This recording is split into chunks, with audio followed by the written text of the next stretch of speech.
Okay, this is a lesson about Koine Greek grammar itself, and I was asked about it. I've taught Greek for years here in our church, but Mastering Greek Vocabulary, this book, you can get one online, some hardback like this for like $5, but I'm certain there's lists out there now for those of you that are tech savvy and all you know is online PDFs or online. But on page 5, it has 2 pages, front and back, that contain approximately 300 Greek terms that you already use.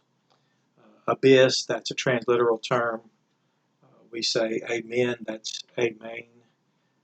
So you can go through this list and find out that you're already using 300 Greek words that are transliteral terms, and you didn't know that. You also need to think about, before you study Greek, let's just use English words for a moment.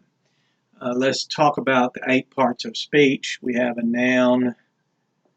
You say, well, this is no big deal. Well, it will be. Then you have a pronoun. Pronoun. You can see how that is before the pronoun. It stands in place of the noun. So later you'll do that. Then there's preposition. Notice the preposition. It's position prior to. So let's say a preposition would go before a noun, into a log or into a house. And then you have an adjective. All this is related to the noun. This modifies the noun. This is a word placed in front of it. This word stands in place of it. This is a word that references a person, place, or thing. And you have a conjunction. Conjunction that joins nouns. So all this falls under as far as remembering it. So there's 5 parts of the 8 parts of speech. That's all there are. There's different kinds of adjectives, whatever. There's things that are a lot more elaborate about grammar, but then you have remaining is a verb, and then you have the adverb, and you can notice the verb there. This modifies the verb. So now we have 1, 2, 3, 4, 5, 6, 7, and there's 8 parts of speech. Oh, I forgot. Oh, interjection.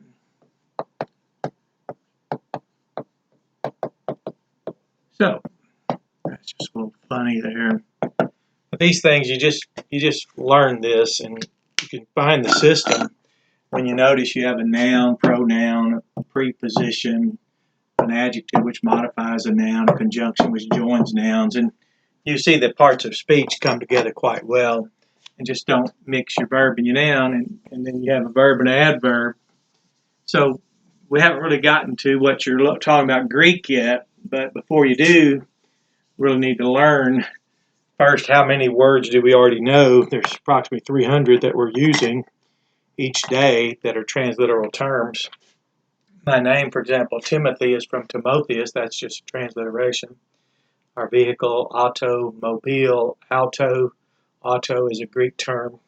So then something else is we can learn first when it comes to verbs. When we learn our Greek verbs, we conjugate verbs. And then when it comes to nouns, we decline those. So we decline nouns, conjugate verbs. I've substituted before in seminary classes, and I really didn't bother getting to any Greek letters or even words for that matter. Most of the students were still struggling with things like tense, mood, voice, person, and then number.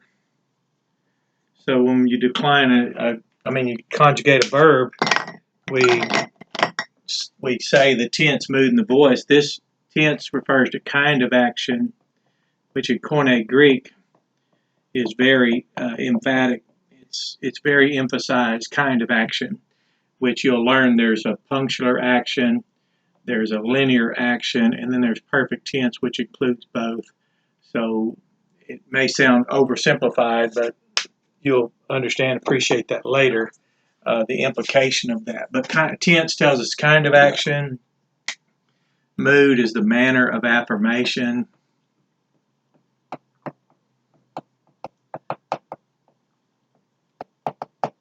Manner of affirmation. Indicative mood is making a statement or could ask a question. Imperative, for example, is make a command. Subjunctive could be indicating purpose. So manner of affirmation. Voice, obviously, is the relationship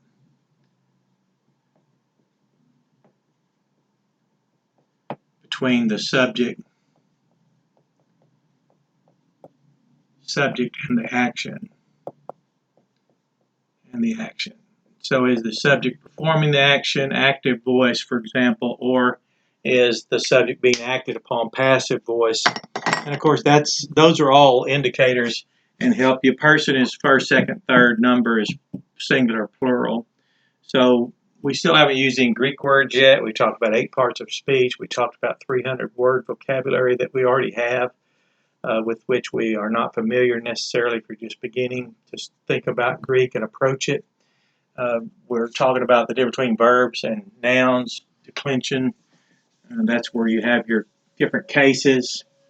And this is where it's highly inflected in the Koine text, for example. There's the nominative, genitive, ablative case. You'll hear people say it different ways. Just make sure when you pronounce yours, you do it with confidence.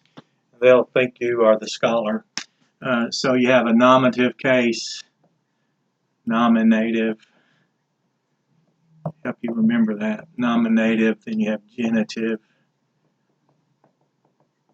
then ablative or ablative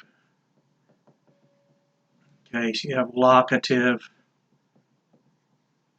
instrumental, and dative, and then obviously accusative.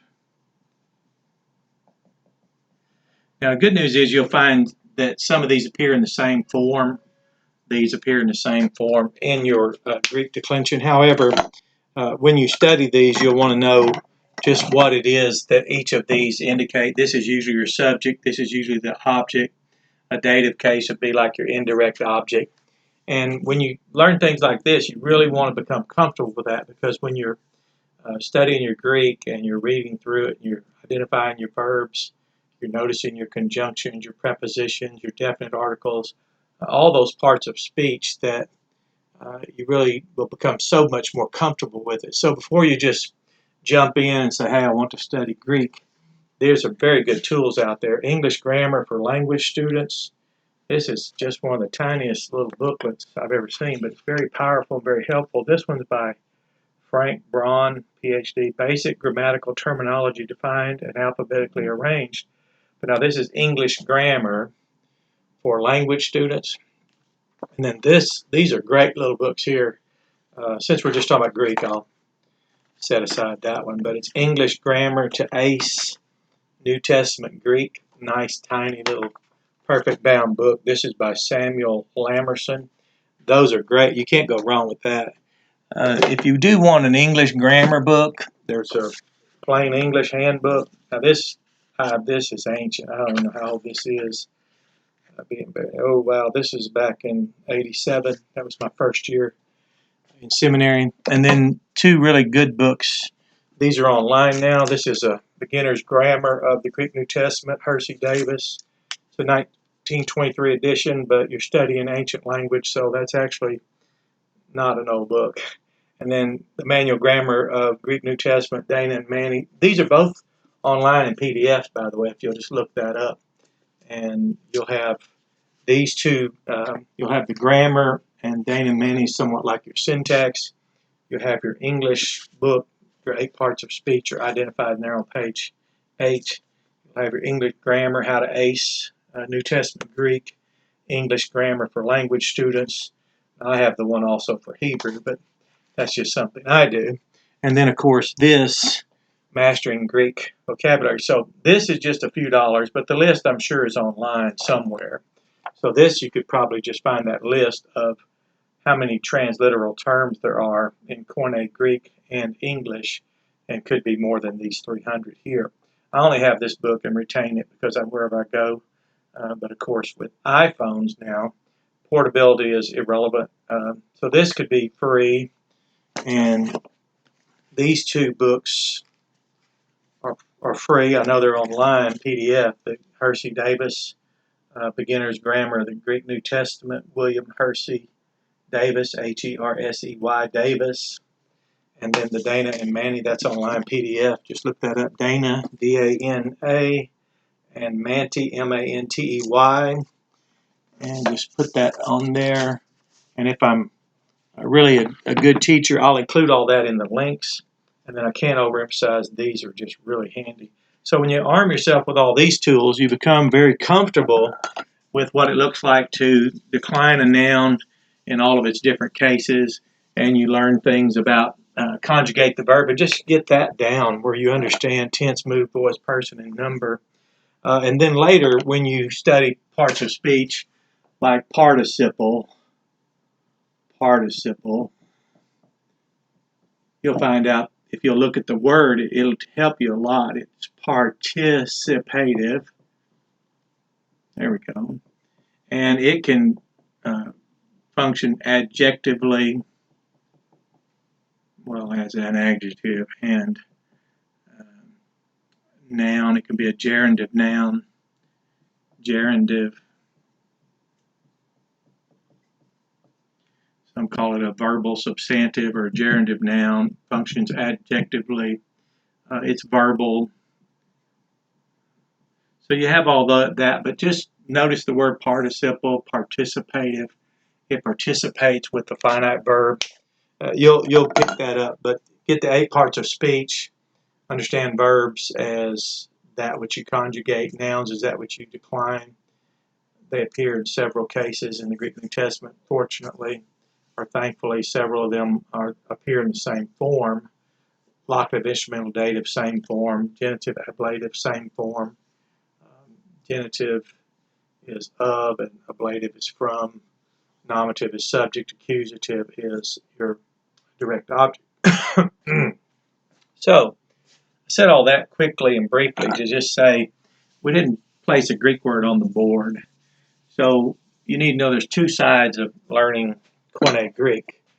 First, before we learn the funny-looking letters, if you're not familiar with those or comfortable with that, and then before we learn the terms, and then before we learn the prefixes, suffixes, and things like that, you just need to really know that grasping the 8 parts of speech, having that where you just know that, understanding why it's called a preposition, preposition, why is it called a pronoun, noun, adjective, conjunction, all that's related to a noun, and then you have a verb and adverb, and then the interjection. So just get these things, become very comfortable with that, and then as you start reading and noticing the Greek words you already use, you'll notice Paul is a transliteral Greek word, baptized is a transliterated Greek word, Jesus is not a translation from the text, it's actually a transliteration. You'll just be somewhat astounded at how many Greek words you're using that are actually not English words as you speak them, but they're just transliteral expressions of a Greek word, which that's good news. That'll help you. So this is enough, but get those tools.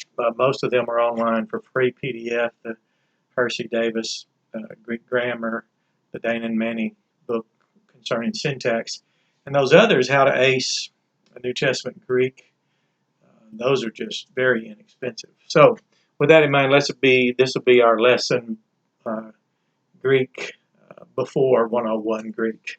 So before you jump in, we start our lessons. Let's just get some groundwork done, get comfortable with some of these things before we ever venture into looking at the board, trying to identify and read the word and pronounce it, while you're also not comfortable with conjugation. You forgot tense, mood, voice, person, number, or you forgot to decline, nouns are declined, and you were trying to conjugate it, or you didn't recognize a part of speech. So let's get comfortable with what we can first. There's a lot of precursive understanding you can have before we ever get to those funny looking Greek words. So I hope this helps you out, and I hope these resources are useful. I'll include them, write them in the description so that you can just reference that and then get started. Because now, if you're not interested in the Koine Greek New Testament, and most people aren't, just go pick one of the isms like Calvin's ism or Arminian's ism or Molin's ism or whatever's out there, and then you can just move on. But this is really for people who want to learn the text, and you'll find out it's very rewarding to support the text, to lead out from it, and you can then notice the difference between the infallible text and the